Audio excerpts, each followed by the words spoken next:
后来乡亲那明仔载就是元宵节，台南咸水的蜂仔炮，早起8点，伫个盐水武庙头前的广场来起炮，来坐全副武装的民众要来体验。啊，今仔日甲明仔载2天要放的蜂仔炮，这个炮台总共有200座，整体数量比去年要较侪。大家真细腻，将炮火点好刀。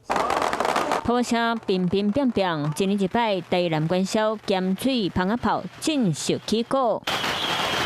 蜂仔炮炮台准备好势，筹办人员和民众全副武装，体验蜂仔炮威力。准备什么样的防护？就安全帽啊，然后这种厚的这种外套，然后牛仔裤。我每年都来啊，每年都来。那这个今年这样第一门，感觉威力不错，威力不错是吗？ 很厉害，很强。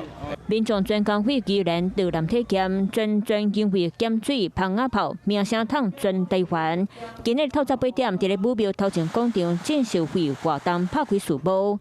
今年差不多设200座大细座的炮台，其中有3座40尺的主炮台会伫咧遮放。 就伫咧咸水各中的运动行棒。这方法的历史渊源，大家知道，就是要去除瘟疫。我们希望在关圣帝君的护佑下，能够保佑地方平安，民众都健康平安。过去为着赶走瘟疫举办的活动，即马演变做逐年的民俗盛典，上海的外游客小镇体验元宵民俗文化。 Hello， 我是林仙怡。想要抢先掌握最及时的新闻资讯吗？赶快订阅、按赞、开启小铃铛，锁定华视新闻 YouTube 频道。